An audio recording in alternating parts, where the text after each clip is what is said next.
சில கவிதைகளை வாசிக்கிறப்பவே உண்மையிலே மனசுக்குள்ள ஏதோ பண்ண ஆரம்பிச்சிடும். அப்படி ஒரு கவிதை நூல் முழுக்க வாசிக்கிறப்ப அந்த கவிதைகள் தரக்கூடிய சில வலிகளும் வேதனைகளும் சில இன்பங்களும் எப்பவுமே மனசு முழுக்க நிறைஞ்சிருக்கும். அப்படி சமீபத்தில் நான் வாசித்த ஒரு கவிதை நூல் நாங்களும் உண்டு. இந்த கவிதை நூலை எழுதிய ஆசிரியர் பெயர் கனலி விஜயலட்சுமி அவர்கள். கேரள பல்கலைக்கழகத்தில் தமிழ்துறை பேராசிரியராக இருப்பவர். தற்போது ஹூஸ்டன் பல்கலைக்கழகத்தில், அமெரிக்காவில் இருக்கக்கூடிய ஹூஸ்டன் பல்கலைக்கழகத்தில் வருகைத்தர பேராசிரியராக பணியாற்றி வராங்க.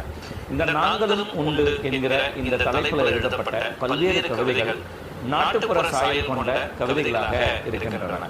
மொழி நடை தொடங்கி எல்லாமே எளிய சொற்களை கொண்டு மக்களுடைய பேச்சு வழக்கில் இருக்கக்கூடிய அந்த சொற்களை கையாண்டு இந்த கவிதைகள் எழுதப்பட்டிருக்கின்றன.